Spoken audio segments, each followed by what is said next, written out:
Welcome to the Grow My Cleaning Company podcast with your host, Mike Campion. If you are passionate about the cleaning industry, you are in the right place. Love what you hear? Spread the word and tell the cleaning world this is the place to be. Want more? Check out www.growmycleaningcompany.com for free online video trainings, free ebook downloads, free blog posts, and of course, all the podcast episodes. Everything you need to grow your cleaning company is at www.growmycleaningcompany.com. And now, on with the show.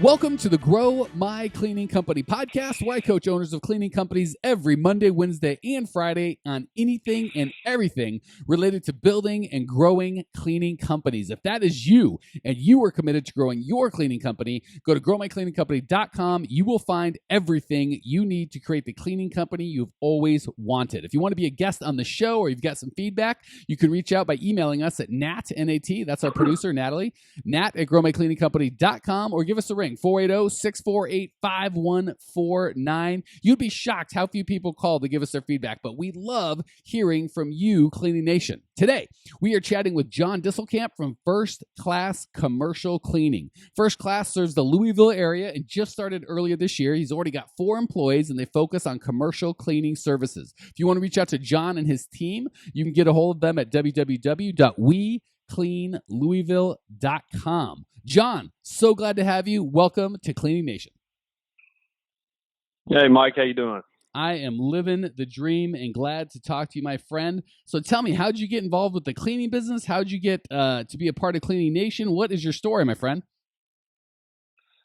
Well, born and raised in Louisville, Kentucky. Huge Louisville Cardinal basketball and football fan, and started the business January 15th of this year. So I've been doing it, I guess, for almost 8 months now. Like you mentioned, focused solely on commercial cleaning and primarily focused on owner-occupied commercial office buildings, 10,000, 60,000 square feet, and looking to maybe get into medical as well. That would be kind of my 2 niches. But former banker of 10 years and going okay so far. Got 7 clients and got a few more that I'm thinking about doing, and got into the business in kind of a roundabout way. I was in banking, like I said, for 10 years, and always felt like I had a little more of a entrepreneurial personality. And I had one of my biggest clients was a commercial cleaning company. Met with them a few times, and just from our conversations, I was like, I don't think he's that much smarter than me. So I started to look into it back 4, 5, 6 years ago, and liked what I read, and kind of made the jump into it first of this year. So beautiful. I love that story. So before we get into the coaching portion, I know that the just from people I coach, that the first couple clients are kind of the trickiest, and it sounds like you said 7 already. How'd you get your first 1 or 2 clients? Well, I think when anybody starts a business, you get thrown. You need somebody to help you, throw you a bone. And a good friend of mine is part owner in a commercial office building, 4-story building, 40,000 square feet, something like that. And I just asked him around Christmas time, right before January, when I told him I was going to start this, if he could set up a meeting with the guy that manages the property, the other owner of the building, but he's there during the day. And so did that, met with them, and they gave me 2 days a week, and they kept with their current cleaning company 3 days a week. And then eventually we earned the full business a couple months later. And then since then, I've just kind of developed some business with the relationships I've had in the past over the last 10 years. And then it's just kind of snowballed a little bit from there. So.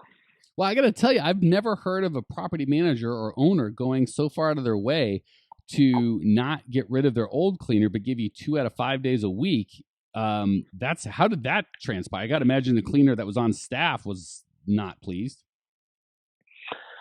Yeah, I think, he was doing it as a favor to his friend. And I guess his first thing he said to me was, every cleaning company I've ever worked with, they're great in the beginning, and then they just kind of fall off. So I think he kind of had a bad,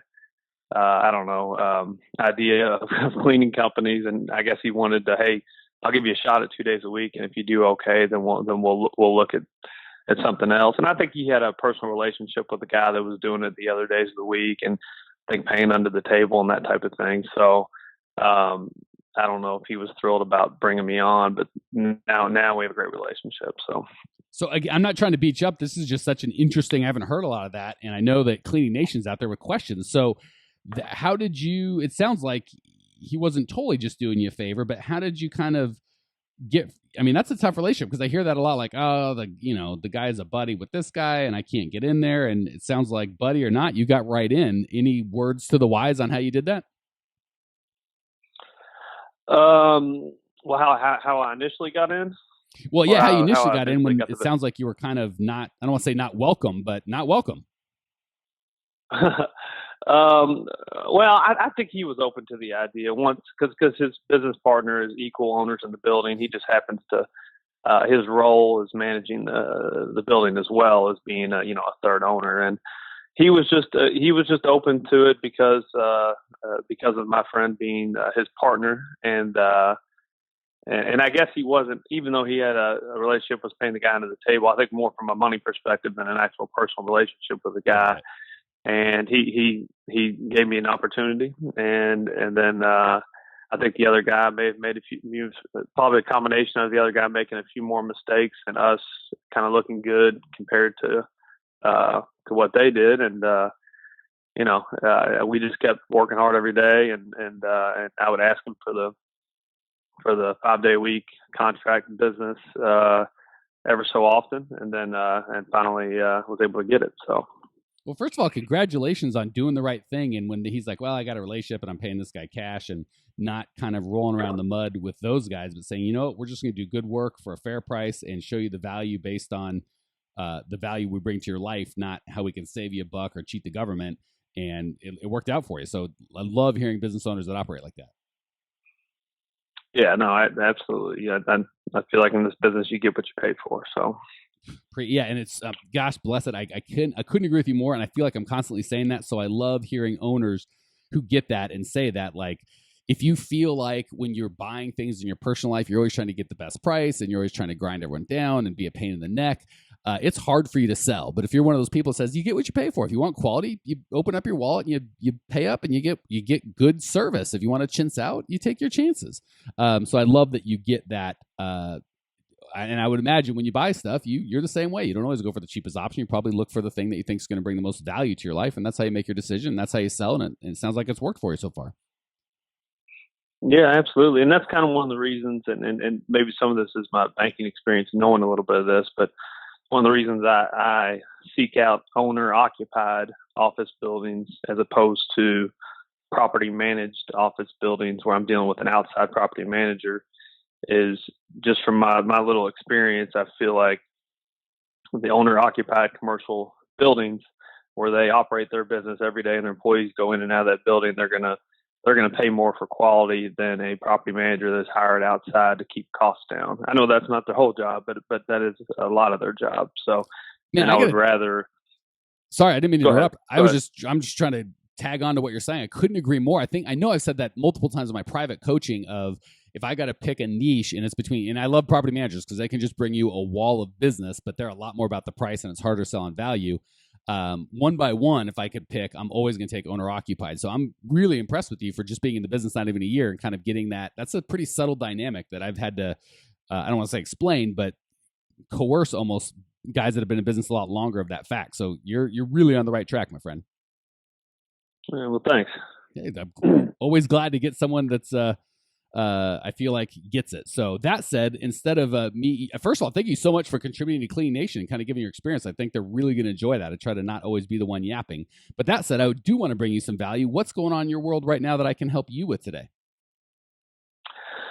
Well, recently, like I mentioned before we got on here, I just kind of backed out of the cleaning. I had my hands in doing the actual cleaning and pretty much all the jobs up until this last month or so. And I would do a couple days a week, a light cleaning day, and have somebody else do the 3 cleaning. I've kind of backed out of all that now.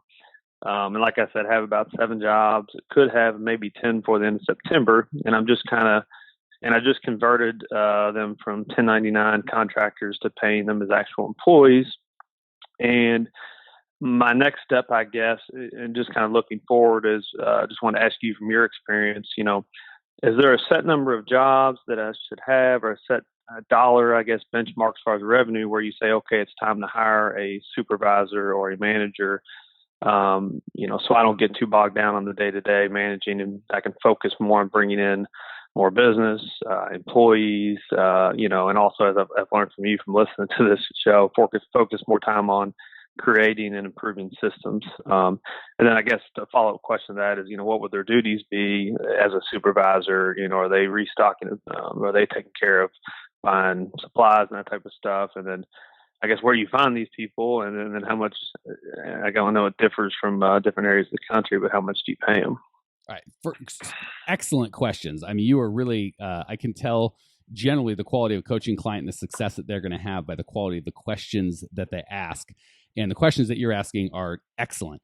And I promise I'm going to answer them. But you're just hitting so many things that I deal with day in, day out that people are scared of, or they're afraid of, or they're like, how do I do that? So anytime I've got someone that's kind of executing well, I always would rather hear Cleaning Nation, hear it from Cleaning Nation than me going on and on. So would you just take a minute and share, because if you've listened to the podcast, I'm constantly beating that drum of you've got to stop cleaning. It's fine for the first couple months. You need to know what it takes, and you need to put in a little bit of your dues. But if you're 9 months, a year in cleaning, you're not doing it right.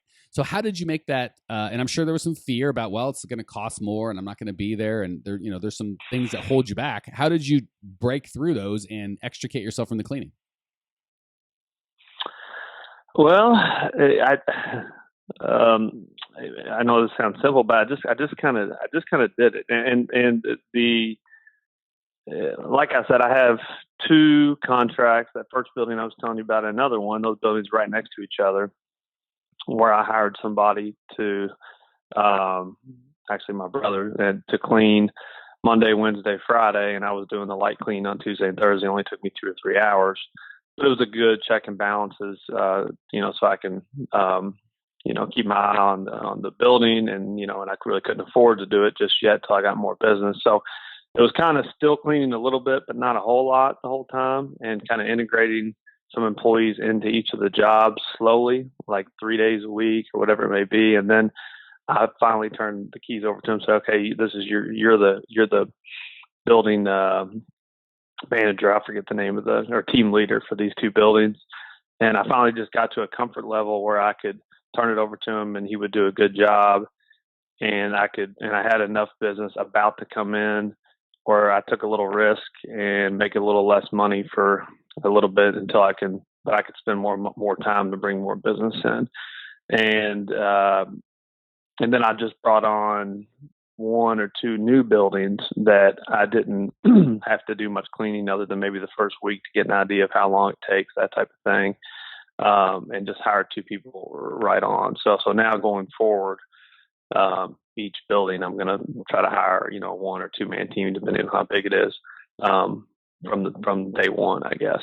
But the converting, I guess, is I just kind of stepped out, and whoever I had doing it, I filled that spot. Man, I got to tell you, John, I really appreciate you sharing that. I've been doing this for a long time and have talked personally with hundreds of cleaners. And one of the reasons I love this business is I feel like I learn something new every day. I have never heard or even coached, I'm going to steal your idea if that's okay, of the idea of if you got a 5-day-a-week account and you're kind of scared to turn it over, just turn it over 2 days a week or 3 days a week. I really like that. That way you clean less, you can see the bill, you can kind of still keep tabs. I think that's a great idea. I appreciate you sharing that. I think that's going to give a lot of value to our commercial cleaners out there. Oh, thanks. So now forever, when I give that coaching, I'm like, well, I stole this off a podcast guest in Louisville, Kentucky, my friend John. So thanks, brother. Okay. Enough of me beating you up for doing my job. Let me try and give you some value, my friend. First of all, I love that question. And it's kind of a manifold answer, because it's not just a simple cut and dry. Well, when you hit 100,000 revenue, you get a top guy. So let me walk you through the decision-making process I would use to figure that out, so we can kind of give the most value to Clean Nation, and then you can use that same decision-making process with yourself. So first of all, always start with your goals. That's really, anytime I start with any client, anytime, we always start with the first thing is where are you at now, which is simple, how many revenue, whatever. So that takes 2 minutes. Then we spend a lot of time on where do you want to be a year from now, 10 years from now? What is the goal? Because so many people just want what's the right answer. It's like, well, it really is no right answer, because this business that you created to serve you and your family. And you don't want, everyone's like, I want $1 million business or $5 million business, whatever the case may be. But I found they don't really want $1 million business. They want the lifestyle they perceive that $1 million business will get them. But then they don't act like that. They act like they just want $1 million business, and they don't care if it makes them any money, if their life is miserable. They just want that $1 million business. And that's how they act. And then when they get to that $1 million business, because I get those guys coming to me too, they're miserable and they got to unwind everything. So I like starting with, you don't want $1 million business. You want a certain lifestyle that you perceive $1 million business will get you. What does that lifestyle look like in terms of time and money, right? If you're working 80 hours a week and yelling at your kids and kicking the dog and making $1 million, no good. If you're home all the time with your feet up and your kids love you, but you're broke, no good. What were you saying? Oh, no, I was just agreeing with you. Yeah. Okay, cool. So first and foremost, you've got to be clear on your goals, because your goal might be, I got to have money, and money's real important, in which case you're going to put off a supervisor longer. Your goals might be, I need autonomy and I want to build this thing. And if I have to put all the money back into the company, but I build a bigger company faster because I want to sell it in 2 years, then you're going to want to hire supervisors early and often. So there's not really a dollar amount or a client amount or any of that. It's really, what kind of lifestyle are you looking for? And do you value time or money more? And do you value having a larger business that maybe has less margin as a percentage, but more profit in your pocket? Because 10% of $1 million is still more than 30% of $100,000. So first and foremost, check your goals, and based on your goals, that will answer your question in terms of a year from now. Where do I want to be in terms of time and money? And if you're really clear on, here's exactly how much I want to be making personally, right? So many people don't even worry about that, which is insane to me. And they're all about top line goals. I don't care about top line goals. I care about bottom line goals. What does the Disselkamp family need from John and this company to meet the goals that you need? That's what I do. And then I reverse engineer. What's the smallest company I can make to have that goal, right? I've done the deal where I had a $2 million company making, a couple $100,000 a year, and I have a $4 million company making the same amount or maybe 10% more. I'm like, I would have rather made a little less for half the headache than a tiny bit more. So you just got to be real clear on your goals in terms of time and money. And I think the clearer you are on those goals, the clearer it'll be as to when you want to hire. Does that help with the first part of your question? It does. Okay, it cool. does. So let's assume, and from what you've told me, and we'd have to go one-on-one for me to really go, but I haven't heard any red flags so far that you've told me that, like, wow, you're a long ways from getting a supervisor. I think if you get these next 2 or 3 accounts, if they're larger accounts, I think that'd be a very reasonable conversation to have with yourself or your management team. So the big thing, and I'll kind of save you and Cleaning Nation some minefield, I can't think of the word, some problems that you're going to run into or you can run into. The first thing is people are not clear on what they expect or what they don't expect. Here's what a lot of times they want to do. I have too much headache. I want to sell and be with the customers. I don't want to go checking on employees and deal with that headache. So I'm just going to pay this guy or gal, whatever it is, and throw them the keys and run like hell and hope they never call me, and then yell at them in 3 months when everything falls apart and all my people are pissed off and I have to go, quote unquote, do their job for them. That is like typical road to does that sound at all familiar? Like, oh, I can see that. Yeah, absolutely. Okay. So the way to avoid that is you got to be real clear on what to expect. So you've got job description, job description. And the more important piece of the job description of what you want them to do is what you don't expect. Because a lot of times, especially if you get someone good, you'll get this like, oh my gosh, they're so reliable. They're so this, I can just take off. And all of a sudden they're doing a lot of stuff that they really shouldn't be doing, but they're capable, or you really just don't want to do it. And a lot of times we hire these people just to make our lives easier and to be lazy.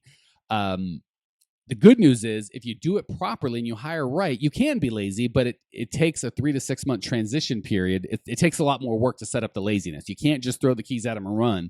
You got to actually be very clear at the beginning what you want them to do, be very clear what you do not want them to do, what's your job or the other people's job. So have that written down and have standards set.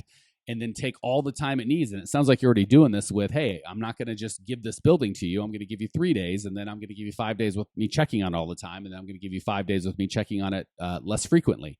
So same thing, as long as you're willing to invest in that person and not just say, gosh, make sure everybody's happy and hire all the right people and don't call. That's going to kill you. So far, I've got one more piece, but any more questions on that, or does that help at least draw a picture? No, that helps a lot. And I guess the duties of a supervisor that's supervising whatever 10 buildings. Is there a standard you go by? Hey, not only do you check on everybody, but if somebody doesn't show up, you fill in, that type of thing, or does it kind of vary by what your goals are? Gosh, great question. I would probably have to take that with you offline, just because it's a good question. It's just it wouldn't be fair of me to be like, yeah, here's a standard job description from somebody else, because again, I don't know what their goals are. And there's different levels of supervisors, right? It sounds like you do a good job of kind of doing things in small steps.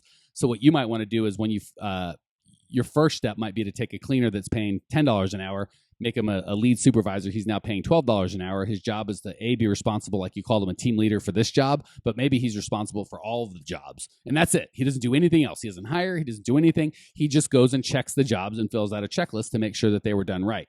That would be quote unquote a supervisor, but not the ultimate thing that you're going to get. So that would be at one end of the spectrum of he's really cleaning 80% of the time and quote unquote supervising or just checking for you 20% of the time, all the way to a real supervisor. I shouldn't say real supervisor, but a higher level supervisor that's going to require more pay, where he might be doing zero cleaning or just doing cleaning when someone doesn't show up. And it's the opposite, where 20% of his job or even less is cleaning, and 80% of his job is making sure that his people are staffed and his people are doing a good job. And now he might be working with you in terms of part of the interview process, part of attracting the right kind of employees, giving you feedback, helping with employee reviews. So there's really a spectrum of supervisor is a terrible word because it's really unspecific. They could do anything in between the two extremes I've laid out and be called a supervisor. So honestly, that's kind of the extremes on one end to another, but I'd have to sit with you one-on-one for us really to hammer out what that should look like for you and your business. Okay, I got you. Cool. I'll give you one more piece because we're way over, because I've been enjoying you doing some of the coaching and sharing some of your experience with Cleaning Nation. The one quick other thing you'd ask, where do I find these guys?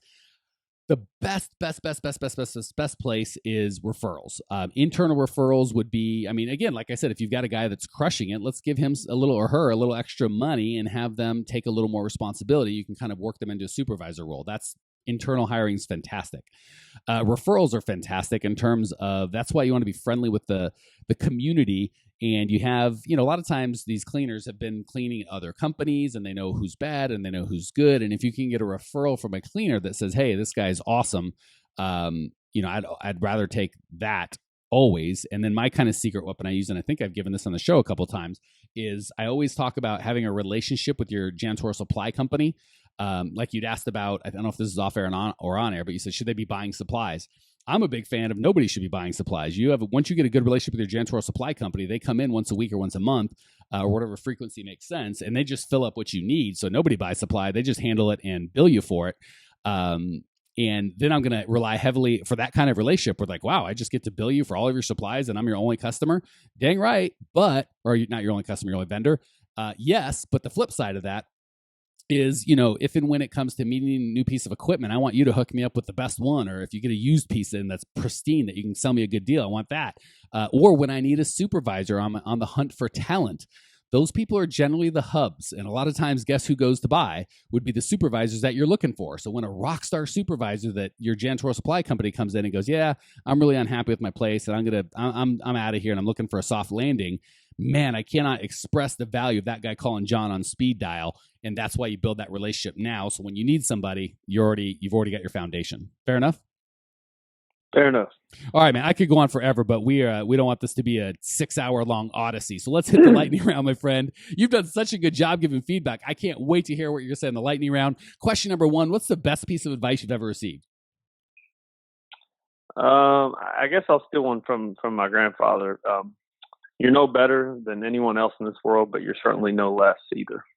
That is good advice. I like that. And I like to steal from the we get a lot of wisdom from parents and grandparents. So kudos on stealing from people that deserve to be stolen from. That was great. Question 2, what's the biggest mistake you've made in the cleaning business? Maybe we can learn from you. Leaving town in the first few months of starting the business. a few hiccups while I was gone where I wish I was there to take care of. All right. But, go ahead. I got to say that's, again, I wasn't there to experience the headache that probably put you through.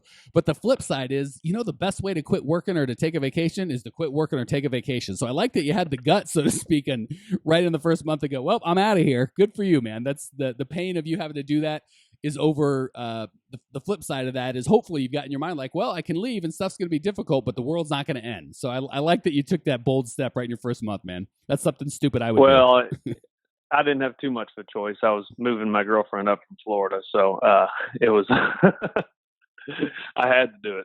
Oh man, you sound like a keeper. I'm a terrible boy. Well, I'm married now, so my wife don't let me have girlfriends. But I would have told her to hit the road. So you're a better man than a better boyfriend than I am for sure. All right, last question. What's one idea Cleaning Nation can put into practice today before their head hits the pillow that will improve their lives and or their business?